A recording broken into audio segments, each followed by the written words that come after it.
안녕하세요 여러분, 반갑습니다. 저는 뉴탐스런 생명과학 1의 박소연입니다. 여러분들 지난 시간까지 배웠던 내용 다 복습이 마무리가 되는지 모르겠습니다. 우리 자극의 전도와 전달에 대해서 공부를 했었잖아요. 특히 전도되는 과정, 분극 상태, 탈분극 상태, 재분극 상태에 각각 어떻게 막전이가 형성이 되어 있고 그 다음에 어떻게 이온이 이동하는지, 어떤 통로가 열려 있고 닫혀 있는지 굉장히 중요한 부분이니까요. 여러분들 하나라도 놓치지 않게 꼼꼼히 계속 복습을 하셔야 됩니다. 그 다음에 전도와 전달에서 방향성이 약간 다르다는 거, 전달은 이전 뉴런의 축삭돌기 말단에서부터 다음 뉴런의 가지돌기 이쪽 방향으로만 전달이 된다는 거, 이런 거 중요한 포인트들 여러분들이 잡아두시면 나중에 어떤 문제가 나오더라도 그걸 응용해서 다 풀 수 있는 거니까요. 여러분들이 다 해결하실 수 있을 것 같고, 그 다음에 오늘은 여러분과 함께 좀 근육에 대한 얘기를 해보려고 하는데 갑자기 신경 얘기를 하다가 근육이 갑자기 왜 튀어나오나요? 이렇게 궁금증을 가질 수도 있겠죠. 그런 궁금증을 가지고 좀 새롭게 출발해 보도록 하겠습니다. 도대체 왜 이 부분에서 그 내용이 나오는가? 우리가 그냥 선생님이 이렇게 던져주는 내용을 이렇게 받아서 여러분 걸로 만드는 것도 중요하지만 그 구조를 세우는 것도 굉장히 중요하니까요. 선생님이 수강후기를 읽다 보니까 어떤 학생이 선생님이 매 단원 첫 부분에서 단원의 뼈대를 좀 그려주시는 게 정말 도움이 많이 된다. 그래서 구조를 머릿속에 갖고 있으니까 조금 더 내용에 대한 이해가 쉬운 것 같다. 이런 의견도 심심치 않게 보이고 있습니다. 그래서 오늘도 왜 이 부분에서 나오는지 같이 한번 이따가 설명해 드릴게요. 일단 여러분들과 함께 오늘 공부할 내용 학습 포인트 잡아보도록 하겠습니다. 짠! 자, 오늘은 근육에 대해서, 근육이 움직이는 근수축 운동이 어떻게 일어나는지 그 부분에 대해서 좀 공부를 해볼 건데, 첫 번째로는 골격근의 구조를 볼 거예요. 우리가 근육에 대해서는 평소에도 많이 얘기를 하죠. 근육 운동을 해야 된다, 몸을 키워야 된다, 몸짱이 되자, 이런 막 붐도 불고, 여름이 되면 특히 남성분들 운동도 많이 하시는데, 자, 그런 골격근이 도대체 어떤 구조를 이루고 있는지 오늘 좀 심층 해부를 해보도록 하겠습니다. 자, 그리고 그런 골격근이 수축하는 원리에 대해서 같이 공부를 해볼 텐데요. 근육이 수축한다는 건 길이가 짧아진다는 건데, 그 근육을 이루는 물질의 길이가 아예 짧아지는, 물질이 분해되거나 해서 짧아지는지 아니면 다른 어떤 원리가 있는지 그런 걸 한번 살펴보도록 하겠습니다. 자, 그 다음에 세 번째로는 근수축이 일어날 때 에너지가 필요하죠. 에너지 공급이 필요한데 그때 에너지원으로 어떤 것들이 있을지 같이 얘기를 좀 해보고요. 마지막으로 내신 기초 문제를 같이 풀어보는 시간을 갖도록 하겠습니다. 자, 그러면요, 일단은 선생님하고 뭐를 좀 얘기를 해볼 거냐면 근육의 종류를 좀 나눠볼 거예요. 자, 일단 우리가 근육이라고 하는 거를 앞에서도 여러 번 좀 언급을 한 적이 있는데, 이 근육의 종류 한번 얘기를 한 적이 있습니다. 언제? 우리가 1단원 맨 첫 부분에서 동물의 조직에 대해서 공부를 했었어요. 세포들이 모여서 비슷한 기능이나 역할을 하는 그런 세포들의 모임을 조직이라고 하는데, 동물의 세포 4가지 종류 있었죠. 이렇게 앞글자를 따서 외웠었는데 기억이 나나요? 그렇지. 뭘 하면 신상이 좋지 않다? 그렇죠. 결근을 하면 신상이 좋지 않다 해서 그 중에 하나였던 근육 조직 얘기를 했었습니다. 그래서 그때 잠깐 근육의 종류 3가지가 있다는 걸 언급하고 넘어갔었는데 기억이 나는지 잘 모르겠어요. 일단 뭐가 있을까요? 우리가 이렇게 뼈에 붙어서 우리 몸을 움직일 수 있게 하는, 그렇죠, 골격근이 한 종류가 있고요. 골격근. 자, 그 다음에 뭐가 있을까? 우리가 핫빛을 하게 만드는 그런, 그렇죠, 심장근이 있다고 얘기를 했었죠. 심장근. 그다음에 마지막으로 우리가 평소에는 그 근육의 존재를 잘 느끼지 못하지만 우리가 막 소화가 일어나든지 이럴 때 열심히 혼자서 열심히 성실하게 일을 하고 있는, 우리는 잘 알아차리지 못하지만 그런 근육이 있죠. 바로 내장근이라고 할 수가 있겠습니다. 내장근. 이렇게 3가지 종류의 근육이 있는데요. 요 종류에 따라서 좀 구분을 해볼 수 있는데, 일단 이렇게 골격근과 심장근 2가지는 공통점이 있어요. 이렇게 관찰을 했을 때 어떤 줄무늬가 나타납니다. 그걸 가로무늬 줄무늬라고 해서 이거는 가로무늬근이다. 가로로 무늬가 관찰된다. 모니 아니고요. 무늬근 이라고 2개를 묶어볼 수가 있고요. 그러면 내장근은 세로무늬 근인가요? 아니에요. 무늬가 없어요. 그래서 민무늬근, 민무늬다. 그런 특별한 어떤 무늬가 관찰되지 않는다는 얘기죠. 자, 그 다음에 이거를 또 다른 분류로 좀 나눠볼 수가 있는데, 골격근만 따로 하나 묶을 수가 있고요. 그 다음에 심장근하고 내장근이 이렇게 묶어질 수가 있습니다. 이건 어떤 분류에 따른 걸까? 어떤 느낌이에요? 우리가 평소에 움직여야지 해서 움직일 수 있는 근육은 이 셋 중에 뭐가 있을까요? 바로 골격근이 되겠죠. 이거는 우리가 뜻하는 대로 움직일 수가 있는 거고, 심장근이나 내장근의 움직임 조절할 수 없다고 그랬잖아요. 선생님이 이런 파핀은 있지만 이런 내장 파핀, 위장 파핀 이런 건 없다고 그랬어요. 왜? 내가 조절할 수 없기 때문에. 그래서 그렇게 나눈 겁니다. 근데 그 용어가 조금 생소할 수 있죠. 요거는 수익은 의도한 대로 따를 수 있다. 의지대로 움직일 수 있다 하는 수익은 내 의지대로 움직일 수 있다. 그럼 이건 수익은이 아니다. 앞에 한 글자만 더 붙이면 되겠죠. 무슨 근? 불수익은이다. 요렇게 나눠볼 수가 있겠죠. 그래서 내 맘대로 움직일 수 있는 수익은과 내가 내 의지대로 내 대뇌가 조절할 수 없는 그런 심장근과 내장근으로 구분해 볼 수가 있겠습니다. 오늘의 주인공은요. 이 중에서도 골격근이라고 보시면 돼요. 이런 골격근을 한번 집중해보면서 어떻게 생겼나, 그리고 이 골격근의 움직임을 어떻게 조절할 수 있는가, 뭐 그런 것들, 어떤 원리에서 움직이나 이런 것들을 보도록 하겠습니다. 자, 그럼 일단 골격근의 생김새를 한번 보도록 하죠. 이쪽으로 와서 그림을 한번 보시면요. 자, 와우. 자, 강한 근육들이 그림에 있죠. 여기 보면 이렇게 팔에 뼈가 있는데요. 뼈가 이렇게 위에 위팔 쪽에 뼈가 이렇게 큰 게 하나 들어있고, 그 다음에 아래쪽에도 뼈가 이렇게 들어있어요. 여기는 이제 두 개가 이렇게 쪼개져 있는데 이렇게 뼈가 들어있고요. 골격근이라고 하면 이런 뼈에 붙어있는 근육들을 얘기해요. 그래서 뼈에 붙어가지고 뼈의 움직임을, 몸의 움직임을 일으키는 그런 근육이라고 할 수가 있겠죠. 근데 이런 움직임은 신경계의 조절에 의해서 이렇게 수축되기도 하고 이완되기도 합니다. 여기 잘 보시면요. 여기 이렇게 이런 근육이 뼈에 이렇게 붙어 있는데 이 근육이 수축하면 어떻게 돼요? 여기 하나 붙어 있고 여기 하나 붙어 있으니까 밑에 있는 뼈가 이게 수축하니까 당연히 이렇게 위로 딸려 올라오게 되는 거죠. 그러면 자연스럽게 팔이 이렇게 굽혀지게 됩니다. 그런데 그때 여기 뒤에 있는 삼두박근은 어떻게 돼요? 이완되죠. 지금 이렇게 두 개가 한 쌍의 근육이 이런 팔의 움직임을 조절하기 위해서 같이 있는데, 이런 한 쌍의 근육을 우리가 뭐라고 하냐면 대항근이라든지 또는 길항근이라고 얘기를 해요. 근데 이런 용어 자체는 뭐 중요하지 않고요. 이런 건 외우지 않아도 돼요. 어떤 느낌인지만 보시면 됩니다. 대항한다, 서로 기항적으로 작용한다는 얘기는 하나의 대상에 대해서 반대에 작용한다는 얘기예요. 그러니까 얘는 뭔가 굽히는 작용을 하고 얘는 펴는 작용을 하는 그런 근육인 거죠. 그래서 이 두 가지 근육이 여기 이렇게 붙어 있는데 내가 나 이두박근 내가 수축해가지고 지금 팔을 좀 굽혀야겠어. 이렇게 막 작정을 했어요. 근데 삼두박근이 양보를 안 하는 거예요. 싫은데? 나도 수축할 건데? 이러면 이렇게 어떻게 해야 되지? 팔이 막 이렇게 혼란이 오겠죠. 그래서 얘가 수축할 때는 이 삼두박근 같은 경우에는 이완을 해줘야 이렇게 움직임이 원활하게 일어납니다. 그리고 반대로 만약에 이 팔을 펴고 싶다. 그러면 당연히 이두박근은 어떻게 해야 돼요? 이쪽으로 와보시면 이완을 해줘야 되고, 대신에 이 삼두박근이 수축을 하면서 여기 연결된 것이 이렇게 펴지면서 이렇게 팔이 펴지는 그런 모습을 볼 수가 있겠습니다. 그래서 이 두 가지가 이제 기항적으로, 대항적으로 작용한다라는 그 느낌만 이해를 하시면 되고요. 그래서 이 길항이라는 얘기는 나중에 계속 나올 거예요. 어떤 식으로 나올 거냐면 길항작용이다라고 해서 나중에 호르몬 내분비계 공부를 할 때도 이 기항작용에 대해서 같이 공부를 하게 됩니다. 그래서 이렇게 우리가 그 몸의 움직임을 조절하게 된다 하는 거 이렇게 알아두시면 되겠고요. 구체적으로 요거를 조금 더 자세히 들여다볼게요. 그래서 얘네 각각은 지금 약간 무늬가 있는 것 같은데 속 구조는 어떻게 생겼는지 한번 보도록 하겠습니다. 짠! 자, 이렇게 보면 뭔가 반복된 구조가 계속 관찰이 됩니다. 한번 보시면요. 여기 있는 이렇게 근육, 여기 딱 봤을 때 뭔가 이두박근을 하나 이제 뽑아 놓은 것 같아요. 근육이 여러 줄이 있지만 그 중에서 이제 한 줄의 근육을 이렇게 뽑아낸 거예요. 단면을 봤더니 똑같이 생긴 이렇게 긴 섬유 모양, 그렇죠. 이렇게 생긴 게 또 들어있는 거예요. 그 다음에 또 단면을 봤더니 그런 게 또 들어있어요. 단면을 또 잘라보니까 또 이런 긴 뭔가 섬유 모양의 것이 계속 들어있더라. 그래서 뭔가 우리 그 영화 인셉션 여러분들 봤나요? 꿈에서 깨고 났는데 또 꿈이고 또 꿈이고 약간 그런 느낌으로 계속 비슷한 구조가 들어 있습니다. 자, 그러면 형태적으로는 비슷한데 뭔가 얘네들의 구성 체제로는 좀 차이가 있겠죠.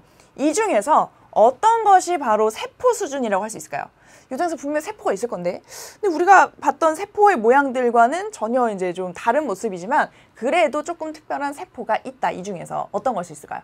자, 세포자가 붙은 건 하나도 없는데 근데 감으로 자, 얘가 바로 세포의 수준입니다. 근육 섬유가 바로 우리가 알고 있는 근육 세포라고 보시면 돼요. 요게 세포 수준인데 이 세포는 굉장히 독특한 특징을 갖고 있습니다. 여기 보시면 요거 하나가 지금 세포인 거예요. 세포가 굉장히 길죠. 길다는 것도 특징이지만 그런 거는 우리가 뉴런에서도 찾아볼 수 있는 특징이었는데, 여기 보시면 여기 파란색으로 뭔가 점점이 찍혀 있는 걸 볼 수가 있습니다. 이게 도대체 정체가 뭘까? 이 파란색 점들, 여러분들 한번 생각해 볼 수 있을까요? 이게 뭔가 이 표면에 왜 붙어 있지? 얘가 사실은 핵이죠. 핵. 자, 요게 하나의 세포라 그랬는데 지금 핵이 몇 개예요? 굉장히 여러 개가 있어요. 그래서 하나의 세포가 여러 개의 핵을 갖는, 그래서 이름하여 다핵세포다. 그렇죠? 여러 개의 핵을 가진 다핵세포다 하는 그런 특징을 갖고 있는 게 근육섬유의 이제 특징이라고 볼 수가 있겠죠. 근데 얘는 도대체 왜 핵을 여러 개 갖고 있나요? 그 발생 과정을 한번 선생님이 그림으로 대략 나타내 보면 이렇게 원래는 처음에는 뭐 이렇게 만들어졌을 수도 있겠죠. 여러 개 각각의 세포들이 이렇게 있었는데 각각의 핵도 가지고 있고, 그런데 이게 가운데가 쓱 이렇게 세포막의 경계가 이렇게 무너지면서 이 안에 이제 통합이 된 거라고 보실 수 있겠습니다. 그러면 이게 하나로 연결되다 보니까 그 안에 있던 핵이 어디로 사라진 건 아니고, 그러니까 세포는 하나로 통합되었는데 거기 있는 핵은 그대로 남아있는 거죠. 그러니까 하나의 긴 세포 안에 여러 개의 핵이 들어있는 그런 특성을 갖고 있다고 보시면 됩니다. 그런데 모든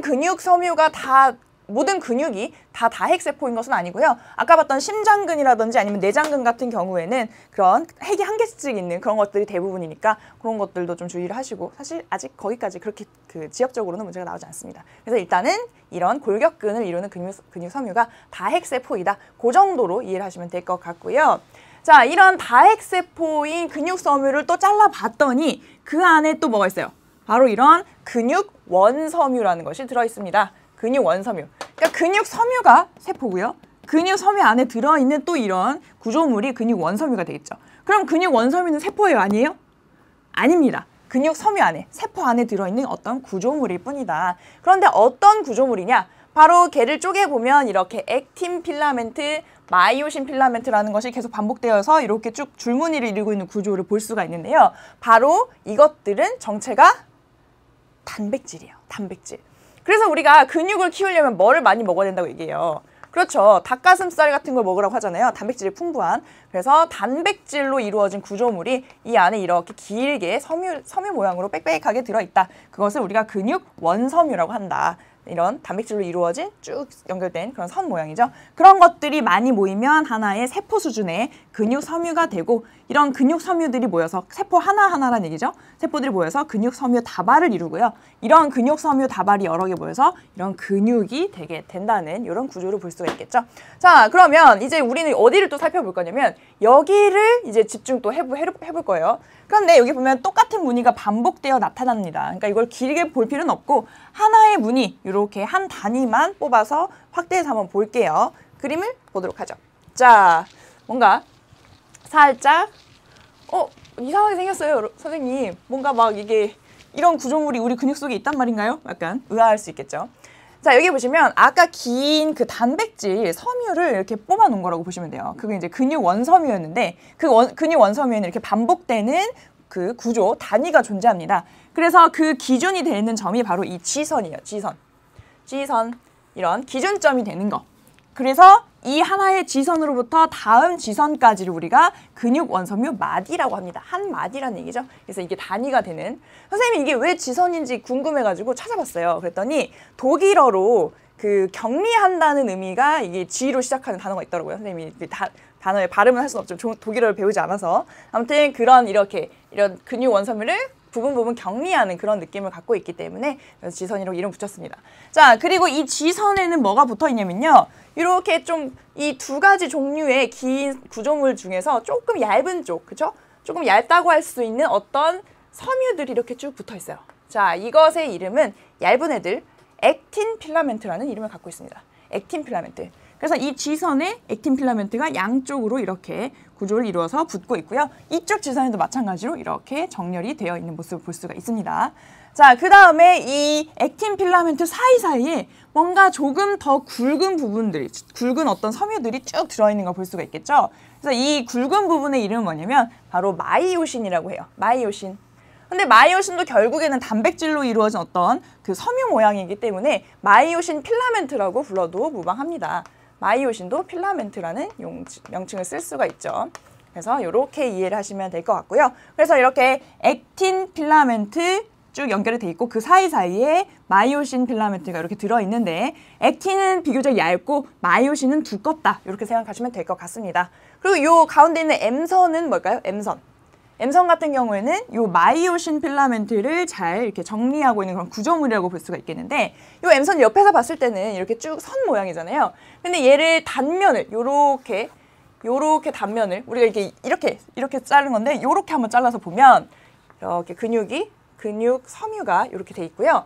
그 안에 마이오신만 한번 그려보면 마이오신이 이렇게 정렬이 잘 돼 있어요. 근데 우리가 봤을 때 얘네들이 그냥 이렇게 만날 수도 있고 조금 더 왔다 갔다 할 수도 있을 것 같은데 어떻게 이러한 구조를 정렬돼서 잘 이루고 있느냐? 바로 이 M선이 이렇게 얘네들을 격자 무늬로 잡아서 정렬해주는 역할을 하기 때문에 이렇게 됩니다. 그래서 우리가 M선을 앞에서 봤을 때는 이렇게 선 모양이지만 옆에서 보면 이런 격자 구조를 하고 있다. 그렇기 때문에 얘가 만약에 이게 전체적으로 이렇게 막혀서 판 모양으로 이루고 있다면 사이사이로 액틴 필라멘트가 왔다 갔다 할 수가 없잖아요. 그래서 가운데에는 공간이 이렇게 비워져 있는, 확보가 되어 있는 그런 구조라고 보시면 되겠습니다. 자, 요게 전체적인 구조라고 보시면 되고, 그래서 각각의 명칭은 좀 이해를 해 주셔야 돼요. 여기가 액틴 필라멘트, 얇은 것이, 그다음에 굵은 것이 마이오신, 그다음에 이 근육 원섬유 마디의 경계가 되는 것이 지선, 그리고 이 마이오신 필라멘트를 잡아주고 있는 가운데 M선이라고 보시면 되고요. 이 M선 같은 경우에는 간단히 그림으로 나타냈을 때 생략되는 경우가 대다수 있으니까 M선에 대해서는 크게 신경을 안 쓰셔도 될 것 같습니다. 자, 여기서 중요한 건 뭐냐면 요 밑에 나와 있는 대의 명칭이에요. 무슨 대 이렇게 다 나와 있는데, 자, 일단 종류를 보면 H대, 그다음에 I대, 그다음에 A대 세 가지가 있습니다. 세 가지 대의 의미를 정리를 해드릴게요. 일단 A대를 먼저 볼게요. A대의 다른 명칭은 암대예요. 암대. 암은 무슨 의미가 갖고 있나요? 바로 그렇죠. 어둡다는 뜻이죠. 그래서 A대가 어디서부터 어딘지를 한번 딱 봤더니 여기서부터 그 다음에 어디까지? 여기까지. 느낌이 오나요? 암대는 그렇죠. 마이오신의 전체 길이만큼이 암대입니다. 암대니까 A대요. 이렇게 암기를 하세요. 사실은 이게 아닌데 암대라서 A대다. 암대. 어두운 부분. 왜 어두울까? 왜 이 부분이 어두울까? 그렇죠. 마이오신이 두껍기 때문에 이 마이오신 두꺼운 것들이 들어있는 부분은 더 빽빽할 수밖에 없겠죠. 그래서 거기는 이렇게 우리가 현미경을 관찰했을 때 더 어둡게 보이거든요. 이따가 그런 현미경 관찰 사진도 볼 건데 그렇게 관찰이 되기 때문에 암대라고 얘기를 붙인다. 그리고 여기 마이오신이 없는 부분, 그렇죠? 여기서 여기까지. 자, 이 부분은 뭐만 있는 거예요? 그렇죠. 여기는 뭐만? 액틴 필라멘트만 있는 부분. 그런데 액틴 필라멘트는 더 보다 가늘기 때문에 상대적으로, 그래서 액틴 필라멘트만 있는 부분은 밝게 보인다. 그래서 여기는 이름이 I대, 명대라고 할 수가 있는 거죠. I대, 명대. 그래서 이걸 여러분들이 알고 있는 그런 단어라면 이게 앞글자를 풀어드리면 더 쉬운데 이게 어려운 광학 용어이기 때문에 그냥 명대, 아이 눈부셔 이렇게 여러분들이 암기를 해주시면 될 것 같아요. 선생님이 처음에는 강의를 하면서 이렇게 그 무생물인 카메라를 앞에 두고 강의를 하게 되는 거잖아요. 그래서 처음에는 이제 반응이 없으니까 굉장히 심심하고 막 적응이 안 되고 그랬는데 요즘에는 이런 부분 할 때는 조금 더 편하죠. 선생님이 학교 수업에서 아이대는 아이 눈부셔로 외우세요. 그러면 애들이 이제 막 야유를 하거든요. 그게 뭐예요? 우리가 지금 고등학생인데 지금 그런 걸로 할 때예요. 막 이렇게 하는데 무생물은 말이 없죠. 그래서 굉장히 편합니다. 아무튼 명대는 아이대, 아이 눈부셔. 왜 눈부시다고? 왜 밝다고요? 여기는 가느다란 액틴 필라멘트만 있어서 관찰했을 때 밝게 나타나기 때문에. 자, 그렇게 크게 두 개로 나눠져요. I대, A대, I대, A대, I대, A대 계속 반복됩니다. 그런데 이 A대의 중간 부분에 H대라는 게 나타나요. A대의 가운데 부분에 H대라는 게 나타날 수가 있다. 이건 뭐냐면요. 마이오신이 있는 부분이기 때문에 I대보다는 어둡거든요. 그런데 다른 부분을 잘 보시면 마이오신도 있고 액틴도 있어요. 그러면 여기는 더 어둡게 보일 수밖에 없겠죠. 마이오신도 가뜩이나 어둡게 보이게 만드는데 거기에 가늘긴 하지만 중간중간 액틴까지 끼어 들어가 있기 때문에 더 빽빽하단 말이에요. 그래서 이 부분, 암대의 나머지 부분은 굉장히 어둡게 보이는 반면 H대는 마이오신만 있는 부분이죠. 마이오신만 있는 부분. 그래서 옆에 부분보다는 상대적으로 조금 밝게 보입니다. 그래서 다르게 이제 H대라고 얘기를 해 놓은 거고요. 이따가 봤을 때 가장 어두운 부분은 이 부분. 마이오신과 액틴 필라멘트가 같이 있는 부분, 그 다음으로 어두운 부분이 바로 이 H대, 그 다음으로 어두운 부분, 그러니까 밝은 부분이라고 할 수 있겠죠? 그게 바로 이 I대, 명대인 것을 알 수가 있습니다. 이런 것이 바로 우리 그 근육 원섬유 마디, 한마디의 구조가 되겠죠. 이렇게 정리를 좀 해볼 수가 있고, 그 다음에 한번 보시면 여러분들 교재에 146쪽에 있는 그림입니다. 이제 드디어 그 본론이 나오는 거죠. 여러분들 도대체 왜 이 근육 얘기가 요 신경계 부분에서 뉴런 하고 난 다음에 나오는가. 그래서 요 그림 보면 이해가 되실 것 같아요. 자, 이렇게 근육을 수축하게 만드는 것이 결국에는 신경계에 의한 작용이다. 이렇게 운동 뉴런이 명령을 주었을 때, 이렇게 어떤 신경 전달 물질을 통해서 명령을 주었을 때 그때 근육이 수축할 수 있는 거기 때문에, 그래서 근수축 과정이 바로 이런 그 자극의 전도와 전달 다음에 나오는 거죠. 그래서 우리가 봤던 그 전달 과정과 굉장히 흡사하다고 보시면 됩니다. 자, 여기 보시면 이 앞에 뭔가 다른 뉴런이 연결이 돼 있었겠죠. 사실은 이렇게 뭐 연합 뉴런이라든지 이런 것들이 신호를 줘서 그 운동 뉴런이 그 신호를 결국에는 근육 섬유, 우리가 근육이 반응기 중에 하나라고 그랬잖아요. 골격근이. 그래서 여기를 조금 확대해서 볼게요. 그럼 요게 축삭의 말단인데, 축삭 말단, 그 안에는 뭐가 들어있다 그랬어요? 그렇죠. 바로 이런 시냅스 소포들이 들어있고, 이렇게 막으로 되어 있는 시냅스 소포들이 있는데, 그 안에는 무슨 물질들이 들어있다? 그렇죠. 신경 전달 물질들이 들어있다. 그래서 이게 신호를 받았을 때 밖으로 이 신경 전달 물질을 이렇게 분비하게 되면서 그 신경 전달 물질이 원래는 뉴런이었을 때는 다음 뉴런을 탈분극시킨다라고 얘기를 했었는데, 여기서는 다음 뉴런이 아니고 우리 이런 근육 섬유가 되는 겁니다. 그래서 여기서 보면 아세틸콜린이 들어있던 시냅스 소포가 이렇게 막과 융합이 되면서 여기 아세틸콜린이 나오게 되는 거죠. 그러면 이 아세틸콜린을 이제 수용체가 여기 있어서 이런 것들이 그 다음 막에, 그렇죠? 이 근육 섬유를 그 근육 섬유에 신호를 주게 되는 겁니다. 그럼 근육 섬유가 그 신호를 받아서 이렇게 수축을 하게 되는 그런 느낌이라고 여러분들이 보시면 될 것 같아요. 자, 이런 구조로 되어 있다. 그래서 우리가 이 부분에서 이게 나온 것이다 하는 얘기를 할 수가 있겠고요. 자, 그 다음에 이제 중요한 얘기 하는 거예요. 도대체 근육 섬유가 어떻게 수축을 하는 것인가? 뭔가 아까 봤던 액틴과 마이오신이라는 그 물질의 길이가 짧아지는 것인가? 아니면 다른 어떤 기작이 있는 것인가? 그거에 대해서 설명을 좀 해드리도록 하겠습니다. 이쪽으로 잠깐 와볼게요. 자, 잠깐 와서 얘기를 해보면 근수축의 원리를 설명해보자. 근육 수축의 원리. 어떤 원리가 있을까? 정리를 해드리면요. 한마디로 활주설로 얘기할 수 있어요. 활주설. 슬라이딩 시어리. 활주설. 이게 무슨 뜻일까요? 우리가 활주로를 생각해보면, 우리가 알고 있는 활주로. 이렇게 비행기가 미끄러지듯이 쭉 이렇게 착륙을 하거나 미끄러지듯이 가다가 이렇게 올라가는 그런 길을 우리가 활주로라고 하잖아요. 그런 느낌으로 미끄러져 들어간다 하는 것이 바로 활주설입니다. 뭐가? 액틴 필라멘트와 마이오신 필라멘트가 이렇게 미끄러져서 들어가듯이 이렇게 겹치면서 수축이 일어난다는 게 바로 활주설이죠. 그래서 우리 교과서에 그림이 나와 있는데, 자, 이거를 잠깐 그려보면 요게 마이오신 필라멘트다. 요게, 자, 이렇게 색칠을 좀 해보고, 마이오신 필라멘트고, 요게 이렇게 Z선이라고 해봅시다. 원래 Z선은 이렇게 뭐 동그란 원판 모양은 아닌데요. 그냥 여러분들에게 이해를 돕기 위해서 쉽게 그릴게요. 자, 그리고 여기에 뭐가 붙어 있다고요? 그렇죠. 액틴 필라멘트가 여기 붙어 있고, 평소에는 이런 상태로 되어 있다. 뭐 이쪽에든지 뭐 있을 수 있겠고, 이렇게 평소에는 이런 상태로 되어 있다가, 여기도 그려볼게요. 셋, 넷. 그리고 짠, 짠, 짠.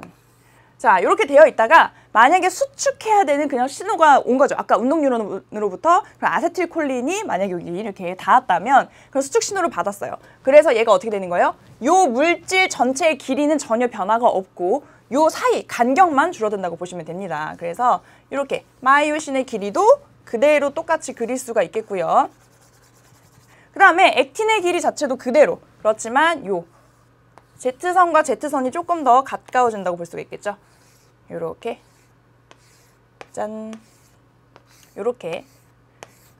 그래서 결과적으로는 이 전체 근육, 원섬유, 마디의 길이가 짧아지는 효과. 근데 이런 근육, 원섬유, 마디가 계속 반복되기 때문에 그게 전체 근육의 길이가 수축한다고 볼 수가 있겠죠. 그래서 이렇게 활주설로서 설명하고 있습니다. 자, 그럼 이 활주설이 설인데 우리가 어떤 하나의 이제 가설을 세운 거잖아요. 하지만 이런 것에 대한 증거를 찾아볼 수가 있는 거죠. 뭘로? 바로 현미경 사진으로 이 증거를 한번 찾아볼 수가 있겠다. 그래서 그 사진을 한번 같이 보도록 할게요. 이쪽으로 같이 와보시면 짠, 요거죠, 요거. 이게 바로 그 사진이에요. 여기 보시면 우리가 아까 공부했던 내용들을 다 찾아볼 수가 있어요. 여긴 밝네요, 굉장히. 그럼 뭐예요? 아이대, 밝은 부분. 왜? 액틴 필라멘트만 있기 때문에. 여긴 어두워요. 그러면 무슨 대? 암대. 그렇죠? 어두운데 암대. 왜 어두워요? 마이오신이 요만큼 길이를 차지하고 있기 때문에 그 부분은 다 어둡다, 두꺼워서, 그렇죠? 그런데 A 대 사이에 보면 약간 밝은 부분, 그렇죠? 여기도 있고 약간 밝은 부분은 왜 밝다고요? 여기는 마이오신만 있고 액틴 필라멘트는 겹쳐있지 않기 때문에 그래도 다른 암대 부분보다는 조금 더 밝은 부분. 하지만 여기 I대보다는 두꺼운 거 볼 수가 있습니다. 그래서 이런 부분을 뭐라고 한다? 바로 H대라고 한다. 자, 처음 시작은 요거였어요. 수축되기 전에는 이렇게 각각의 대가 길이가 H대는 요만큼, I대 요만큼, A대는 요만큼 있었고 그 다음에 여기가 지금 M선인 거고 아니 여기가 지금 G선인 거죠. G선.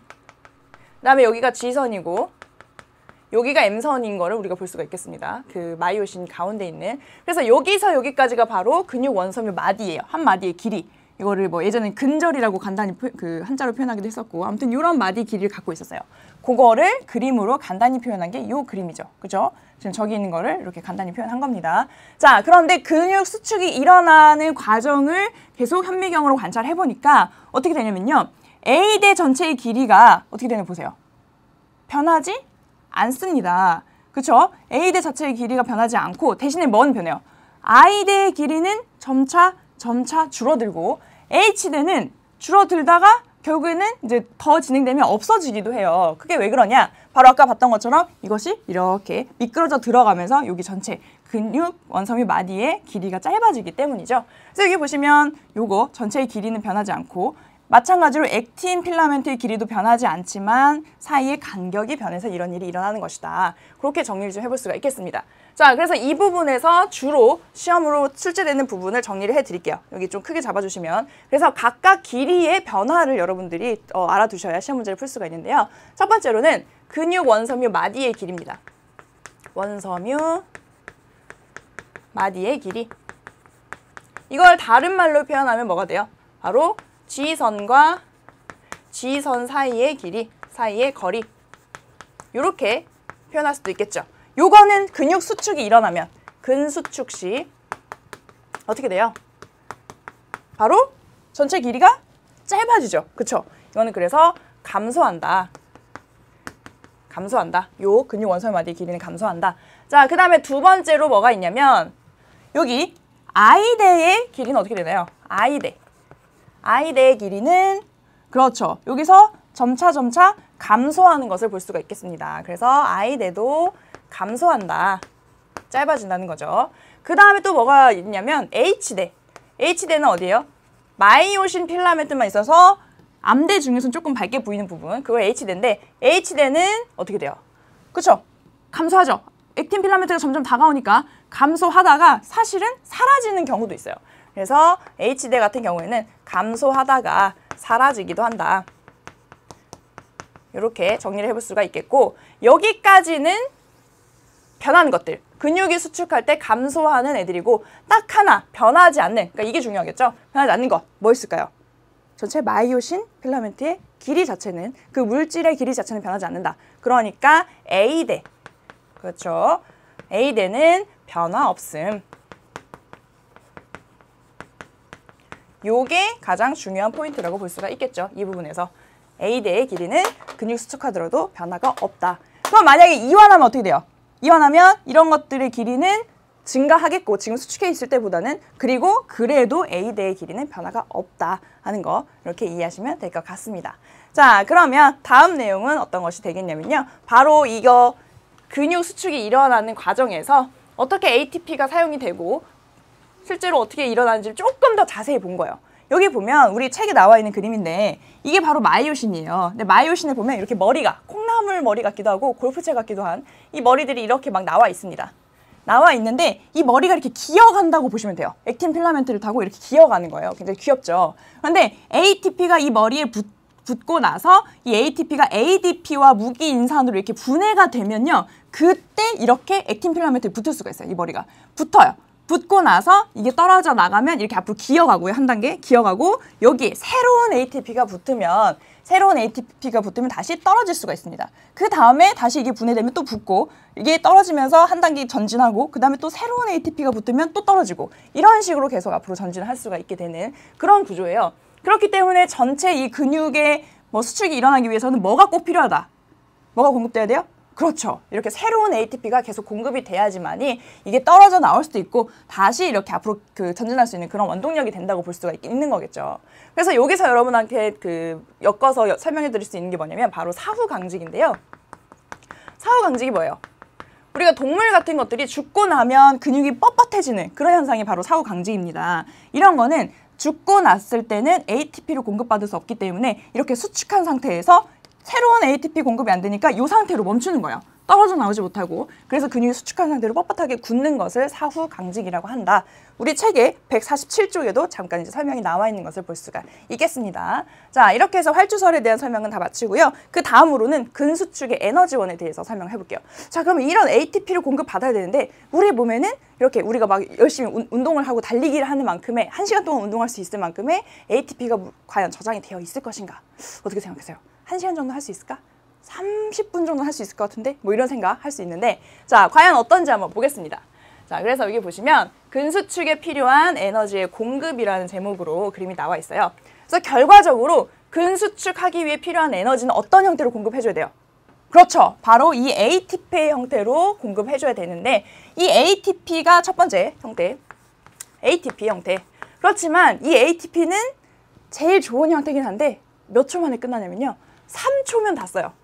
우리 몸에 저장돼 있던 게 3초면 없어집니다. 그러면 그 이후에 우리가 3초만 운동하는 거 아니죠? 그 이후에 이제 공급을 받아야 되는데 그 다음 단계가 뭐냐면 바로 크레아틴 인산으로부터 공급을 받아요. 크레아틴 인산. 자, 이게 뭐냐면 크레아틴과 인산이 결합해 있는 그런 상태인데 거기서 크레아틴과 인산으로 분해가 되면서 그 인산기를 ADP에 붙여주는 거예요. 그러면 ADP가 ATP로 이렇게 합성이 되는. 그래서 크레아틴과 인산이 붙어 있었는데 그 인산기를 여기 ADP에 넘겨준다고 생각하면 되겠죠. 그래서 ATP를 만들어내는 자 그런 과정입니다. 근데 이거는 몇 초? 15초, 15초. 이것도 얼마 못 가요. 이것도. 그러니까 그 다음에는 결과적으로 뭘 해야 되냐면 바로 세포호흡을 통해서 만들어내야 된다는 얘기입니다. 세포호흡을 주기적으로 해줘야 된다. 그런데 우리가 세포호흡을 해주는 과정에서 산소가 충분할 때가 있고요. 그 다음에 산소가 부족할 때가 있잖아요.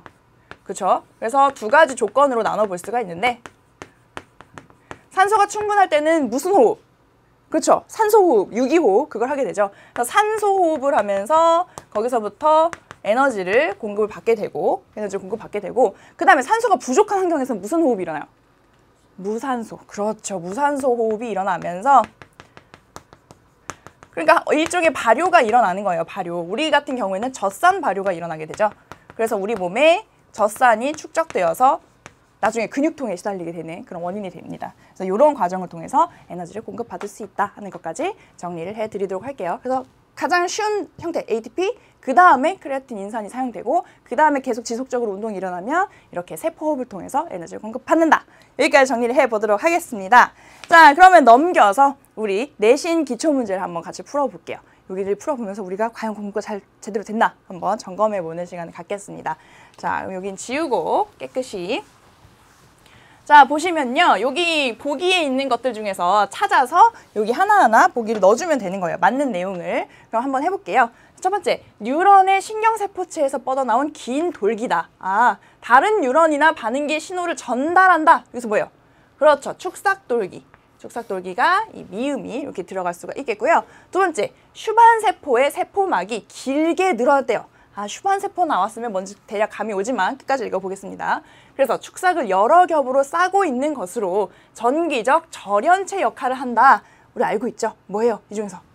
소세지처럼 생긴? 그렇죠. 마리집이 되겠죠? 그래서 시옷이라고 이렇게 적어줄 수가 있겠고요. 세 번째, 뉴런의 구조에서 핵과 대부분의 세포소기관이 모여있고 이제 몸체, 머리 부분이라고 생각할 수 있겠고 뉴런의 물질 대사와 생장 및 영양 공급에 관여하는 부분이다. 여기서는 뭐라고 할 수가 있을까요? 그렇죠. 여기 신경의 세포체. 신경세포의 몸통 부분이라고 생각할 수가 있겠죠. 그래서 비읍이라고 여기 써주면 되겠습니다. 자, 네 번째. 신경계를 구성하는 구조적, 기능적 기본 단위다. 우리 너무 잘 알고 있는 거죠. 그렇죠. 기억, 뉴런이 되겠습니다. 이렇게 해서 첫 번째 페이지 한번 살펴봤고 그 다음 문제들 이어서 볼게요. 자, 5번. 자, 뉴런이 자극을 받지 않았을 때요. 자극이 아직 안 왔을 때 평온한 상태란 얘기죠. 그래서 세포막을 경계로 상대적으로 안쪽이 음전하를 바깥쪽에 양전하를 띠고 있는 이런 상태를 뭐라 그래요? 상태. 극이 나눠져 있는, 그렇죠. 분극 상태라고 할 수가 있겠고, 여기서 찾아보면 이응이 되겠네요. 이응, 분극 상태. 그때 우리가 막전이 차를 뭐라고 불러요? 바로 그렇죠. 휴지막전이라고 부르죠. 그때의 막전이. 자, 그 다음에 6번 보겠습니다. 한 뉴런 내에서 흥분이 축삭돌기를 따라 이동하는 현상이에요. 한 뉴런 내라는 게 포인트죠. 요건 바로 뭐예요? 바로 이 중에서 전도라고 할 수 있겠습니다. 우리가 그 전선을 따라서 쭉 전기적인 신호가 이동하는 것처럼 이 한 뉴런을 따라서 흥분이 이동하는 거, 그걸 전도라고 한다 그랬죠. 이거는 지읒 이렇게 써줄 수가 있겠고. 7번. 한 뉴런의 축삭돌기 말단과 다른 뉴런의 가지돌기가 접속하고 있는 부위. 그러니까 만나고 있는 부위라는 얘기죠. 뉴런들끼리. 그 부분을 바로 우리가 시냅스라고 부른다 하는 공부를 했었습니다. 자, 그 다음에 8번. 근육 원섬유 마디와 그 다음 마디를 구분하는 경계선이다. 경계선. 아까 배웠죠? 그 격리한다는 의미의 독일어. 그렇죠? 그래서 이런 지선이라고 우리가 디귿 찾아볼 수가 있겠네요. 자, 다음 9번 마지막 문제 보면 근육 원섬유에서 요 양쪽으로 액틴 필라멘트만 있어서 어떻게? 밝게. 그럼 어떻다고요? 아이 눈부셔. 그래서 아이대. 그죠? 어딨나요? 리을이겠죠? 요렇게 답을 다 찾아줄 수가 있겠습니다. 자, 그 다음에 2번 문제 한번 보도록 할게요. 2번 문제. 뭔가 뉴런들이 3개가 쭈루룩 나왔는데, 자, 각각의 정체를 한번 살펴봅시다. 여기 보면 일단 가장 이런 뉴런의 그림이 나왔을 때 가장 먼저 찾아야 되는 거, 바로 이런 옆구리에 달린 신경세포체예요. 요거. 선생님이 얘기했죠. 이렇게 지도 앱에서 여기에요 하고 나타내는 그 표시 같다고. 그래서 감각적으로 생긴 애. 그래서 요거는 바로 감각신경, 감각뉴런이다. 이렇게 신경세포체가 옆구리에, 축삭돌기 옆구리에 달린 것은 감각뉴런이다. 자, 그 다음에 대부분은 이렇게 민마리집 신경으로 그려지는 가운데 위치하는 얘는 무슨 뉴런이에요? 그렇죠. 무슨 뉴런? 연합뉴런. 그렇지만 연합뉴런이 모두 민마리집 신경인 건 아니다. 그렇지만 대표적으로 이렇게 그냥 그린다 하는 거. 자, 그 다음에 오는 이 간은 뭘까요? 어떻게? 쭉 길게 뻗어 있고, 그렇죠. 마지막에 이제 최종적으로 반응기에 그런 명령을 전달하는 운동뉴런이 되겠죠. 운동뉴런, 이렇게 설명을 해볼 수가 있겠고요. 그래서 여기 방향을 잘 보셔야 돼요. 축삭돌기 말단과 그 다음 가지돌기. 여기도 축삭돌기 말단과 그 다음 가지돌기. 이렇게만 방향이 진행될 수 있으니까 이렇게 뭐 당연히 우리가 배웠던 것처럼 이런 순서겠거니 생각하시면 안 되고, 요 축삭돌기와 가지돌기의 방향을 보고 어느 방향으로 진행이 되는지를 잘 살펴보셔야 됩니다. 그래서 우리가 예전에 순환계에서도 얘기했잖아요. 혈액은 항상 일방통행이다. 심장에서 나와서 동맥, 모세혈관, 정맥 거쳐서 다시 심장으로 들어오고 정맥, 모세혈관 이렇게 가는 경우는 없다. 일방통행이다. 그 얘기를 했었는데, 신경에서 전달되는 그 정보의 흐름도 마찬가지입니다. 항상 일방통행. 이렇게 감각뉴런, 연합뉴런, 운동뉴런의 방향으로. 여기서 이쪽으로 갈 수는 없어요. 그래서 그걸 항상 이해를 해주셔야 된다. 그래서 이렇게 된 거는 답이 3번이네요. 운동뉴런, 연합뉴런, 감각뉴런 이런 순서대로 이름을 한번 찾아봐라 하는 그런 문제가 되겠습니다. 자, 그 다음에 3번 문제 여기 보시면, 자, 뭘 물어보고 있냐. 흥분의 전도가 빠른 것부터 순서대로 한번 나열을 해봐라. 그럼 우리가 크게 마리집 신경과 민마리집 신경으로 나눴었잖아요. 그 중에서 뭐가 더 빠르다 그랬어요? 바로 마리집 신경이 더 전도 속도가 빠르다. 왜? 여기서 이렇게 도약 전도를 할 수 있으니까 속도가 더 빠르다, 그런 얘기를 했었어요. 그럼 C와 B가 A보다는 빠르겠네요. 그걸 일단 알고 있는데, 그 다음에 또 뭐가 다르냐면 축삭의 지름이 좀 다르죠. 축삭의 지름은 어떻게 영향을 주나?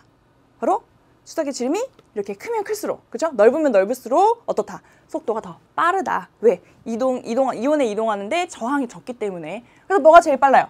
그렇죠? C가 제일 빠르고, 그 다음에 어떻게? B가 빠르고, 그 다음에 A가 빠르다. 이렇게 여러분들이 써줄 수가 있을 것 같습니다. 근데 여기 보시면 A, B, C가 다 무슨 뉴런의 종류예요? 감각뉴런의 종류잖아요. 그래서 우리가 보통 감각뉴런을 그릴 때 다 이런 마리집 신경으로 그리긴 하지만 A처럼 민마리집 신경인 경우도 있어요. 그러니까 뭐 모든 것이 다 마리집 신경이다 이렇게 생각하는 건 또 오개념일 수가 있다는 거죠. 그런 것들도 확인할 수 있는 그런 문제였습니다. 자, 다음 문제 보도록 할게요. 4번. 자, 요것도 아까 봤던 그런 그림이 조금 다른 버전인데, 일단 뭐부터 찾으라고요? 그렇게 감각적으로 생긴 옆구리에 붙은 신경세포체. 그래서 여기 있죠. 그러면 A가 감각뉴런이고, 그쵸? 그 다음에 얘가 B가 뭐고? 그렇죠. 연합뉴런이고 항상 일방통행이다. 그 다음에 C가 뭐라고요? C가 그러면 당연히 운동 뉴런이 되는. 근데 이 문제는 조금 더 쉽게 내줬어요. 왜? 여기에 감각기와 반응기를 또 그려줬기 때문에 더 방향을 찾기가 쉬운 그런 문제라고 볼 수가 있겠습니다. 자, 그러면 여기서 옳지 않은 걸 찾으라고 했으니까 답을 한번 찾아볼게요. 1번. A는 감각 뉴런이다. A는 감각 뉴런. 그렇죠? 맞습니다. 자, B는 연합 뉴런이다. 맞죠? 자, C는 운동 뉴런이다. 아우, 이거 확인하기도 귀찮게 다 맞는 얘기들을. 자, 자극은 어디서 어디로? A, B, C로 이동한다. 그렇죠. 항상 일방통행. 그래서 맞는 보기가 되겠고요. 답은 당연히 이제 5번이 될 텐데 내용을 한번 보면 A는 원심성 뉴런, C는 구심성 뉴런이다. 자, 원심성 뉴런은 뜻이 뭐예요? 원심성. 멀리 전달해, 먼 쪽으로 전달하는. 그러니까 이 가운데 중추신경계를 기준으로 더 먼 쪽으로 전달하는 신경을 원심성 뉴런. 그 다음에 이 중추신경계 쪽으로, 안쪽, 중심 쪽으로 가져오는 그런 방향을 구심성 뉴런이라고 했잖아요. 바뀌었죠, 이게. 원심성 뉴런과 구심성 뉴런이 이렇게 바꿔주면 맞는 보기가 되는 부분입니다. 선생님이 그래서 이거 헷갈리면 이렇게 외우라고. 감각 뉴런 기억으로 시작하니까 구심성 뉴런이고, 여기 운동 뉴런 이응으로 시작하니까 원심성 뉴런이다. 이렇게 하면 헷갈릴 리가 없다고 그때 팁을 드렸었죠. 그래서 그렇게 해결하시면 될 것 같습니다. 답은 5번이 되겠네요. 자, 그럼 다음 페이지 문제 보도록 하죠. 자, 요것도 뭔가 흥분의 전도 또는 전달 속도를 같이 줄을 세워보자 하는 그런 문제가 되겠는데요. 여기 보시면 P에서 동시에 자극을 줬어요. 그래서 Q까지 흥분이 도달하는 시간을 비교했답니다. 그랬는데 A는 조금 더 강한 자극을 줬고요. B, C, D는 다 똑같은 자극을 줬어요. 그래서 A와 B는 지금 그 뉴런의 상태가 똑같죠. 민마리집 신경이고 이렇게 축삭의 지름도 다 똑같다고 그 보기에서 주고 있으니까 문제에서. 자, 그 다음에 C는 마리집 뉴런이다 하는 거. 그다음에 D는 뭐가 있어요? 여기서 시냅스를 이루고 있는. 그래서 전달이 일어나야 되는 그런 상황이라고 보시면 되겠죠. 자, 그럼 뭐가 제일 빠를까요? 어떻게? 그렇죠. 마리집이 있는 게 제일 빠르다 그랬으니까 마리집이 있는 게 제일 빠릅니다. 그 다음에 얘네 셋인데 얘네 셋 중에 가장 느린 건 어떤 걸까요? 우리가 이렇게 시냅스가 있으면 여기서는 전기적으로 신호가 전달되지만 여기서는 화학적으로 신호를 이렇게 전달해야 되기 때문에 요건 더 시간이 오래 걸린다. 이렇게 쭉 연결되어 있는 것보다 그런 얘기를 했었어요. 그래서 일단 D가 가장 느린 거는 알겠어요. 지금 이거 느린 거 속도입니다. 아, 반대로 썼네요. 속도. 자, 요렇게. 자, 그러면 A와 B는 어떻게 될까? 자극의 세기에 따라서 승분의 전도 속도가 다를 것인가? 그걸 물어보고 있는 거죠. 그런데 자극의 세기가 세든 작든 상관없이 전도 속도는 똑같습니다. 전혀 상관이 없어요. 그래서 A와 B가 같은. 자, 요렇게 하면 또 속을 수가 있죠. 여기서는 속도를 물어본 게 아니고 문제에서 뭘 물어봤어요? 오는데 걸리는 시간을 물어봤어요. 시간. 그러면 빠르면 빠를수록 시간은 적게 걸리죠. 그래서 이걸 뒤집어줘야 되죠. 이렇게. 그래서 시간을 물어봤기 때문에 이렇게 뒤집힌 것이 답이 됩니다. 그럼 이게 몇 번인가요? 바로 3번이 되겠죠. 뭐 요거를 좀 더 헷갈리게 되면 요런 보기도 하나 넣어줄 법도 한데 이 문제에서는 다행히 이런 보기는 없으니까 좀 실수해서 틀리는 경우는 좀 적지 않았을까라고 생각합니다. 그래서 3번 보기 다들 찾아주셨을 것 같고 그 다음에 6번 문제 볼게요. 6번 문제 보면 우리가 많이 봤던 그런 그래프 활동 전이가 만들어지는 그런 그래프 그리고 기역, 니은, 디귿, 리을은 뭐 각각의 어느 식인지는 모르겠지만 이때의 뭐 이온 순서를 순서 없이 나타낸 거래요. 자, 그리고 여기서 자극이 주어져서 활동 전이가 나타난 걸 봤을 때 이 자극은 역치 이상의 자극이겠구나. 그렇죠? 그래서 그런 것까지 확인을 하고 넘어가도록 하겠습니다. 자, 그러면 이 문제에서 물어보고 있는 건 뭐냐? A, B, C, D 시기에 세포막 안팎으로의 이온의 이동을 바르게 한번 짝지어봐라 하는 그런 걸 요구하고 있는데요. 여기 보면 기억은 나트륨이 안으로 들어오고 있죠. 자, 나트륨 통로가 열려서 안으로 들어오는 건 딱 언제만 일어나는 사건이에요? 언제? 그렇죠. 탈분극이 일어날 때. 그래서 요 B와 C에서는 이런 자극이 일어난다고, 이런 식의 이동이 일어난다고 보시면 됩니다. 그래서 B와 C에서 이런 일이 일어난다 하면 볼 수가 있겠고요. 그 다음에 니은을 보시면 니은은 칼륨이 밖으로 나가는 거예요. 칼륨 통로가 열려서 밖으로 나가는 거. 이거는 사실 약간 좀 애매한데 이렇게 주로 많은 칼륨 통로가 열리는 거는 언제라고 볼 수 있냐면 바로 이 D 시기라고 볼 수가 있거든요. D 시기라고 볼 수 있지만 사실은 칼륨 통로 일부가 계속 열려 있는 것들이 있기 때문에 사실 A에서 D까지라고 봐도 무방합니다. 근데 이게 이제 얼마나 열렸는지를 보여주지 않기 때문에 그냥 칼륨 통로를 통해서 나갈 수 있는 게 언제냐라고 물어보면 다 가능하다. 하지만 주로 열리는 건 D다. 이렇게 볼 수 있겠죠. 그다음에 디귿을 보면 디귿은 뭐 그냥 분극이 되어 있는 그런 상태라고 보시면 되니까 요거는 바로 A겠고, 그 다음에 요거는 뭐예요? 나트륨이 일부 들어오고 있죠. 많이 들어오는 게 아닌 게 일부 들어와요. 그러면 이거는 이렇게 나눴을 때 얘가 그 앞부분 B고, 그 다음에 얘는 더 많이 들어오고 있는 부분 C로 이렇게 나눠줄 수가 있겠다. 이렇게 세분화한 거를 볼 수가 있겠죠. 답은 몇 번인가요? 답은 바로 4번이 이런 거를 나타내고 있죠. 그래서 이렇게 이해하시면 되겠습니다. 자, 다음 문제 보도록 할게요. 7번. 10번 문제를 보시면 이것도 간단한 문제죠. 여기서 자극이 요 지점에서 주어졌다. 그러면 흥분이 도달하는 곳은 어디일까? 보시면 일단 같은 뉴런 안에서는 양방향으로 전도가 가능하다고 했고요. A와 D가 문제죠. 그런데 방향이 여기서 축상 말단이 있기 때문에 이렇게는 넘어갈 수 있지만 이렇게 넘어갈 수가 없다. 그래서 B와 C, D에서 이런 흥분이 도달하는 것을 우리가 알 수가 있겠습니다. 그래서 답은 B, C, D가 되겠고요. 다음 문제 8번 볼게요. 8번 보면 뉴런 A, B, C, D가 있는데 이 알파벳 순서대로 나열이 되어 있는 건 아니고 순서 없이 나타냈대요. 그런데 A를 자극했을 때 A, B, C에서 모두 뭔가 이런 활동 전이가 발생했습니다. 그럼 A를 기점으로 해서 그 뒤에 B, C가 있겠구나. 그리고 그 앞에 D가 있기 때문에 앞으로는 전달이 되지 않았겠구나. 이런 순서를 찾아볼 수가 있고, 근데 B가 먼저인지 C가 먼저인지는 모르죠. 근데 B를 자극했을 때 C에는 전달이 되지 않고 B에만 활동 전이가 생겼다. 그러면 C가 B보다는 앞에 있기 때문에 그래서 이런 순서가 나타났겠구나 하는 걸 찾아볼 수가 있겠습니다. 답은 그래서 D, A, C, B 해서 4번이 되겠고요. 마지막 문제 9번 보도록 하겠습니다. 짠, 요거를 조금 잘 봐야 되는데 아까 우리가 배웠던 근수축 과정을 이렇게 그림으로 나타낼 수가 있는 거죠. 그래서 이렇게 자른 요런 단면이 있고, 그다음에 이렇게 자른 단면이 있겠죠. 그래서 그거를 다 나타낸 겁니다. 자, 보면 기역 부분은 뭐와 뭐가 같이 있어요? 액틴 필라멘트와 마이오신이 같이 있는 부분이죠. 그럼 얘를 잘랐을 때는 어떤 그림? 바로 C와 같은 그림, 그쵸? 그래서 이게 기역에 해당되는 그림.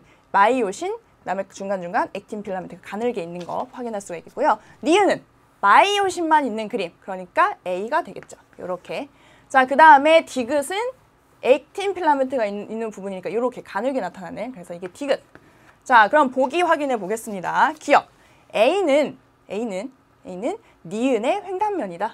그렇죠. 니은의 횡단면 맞는 설명이고요.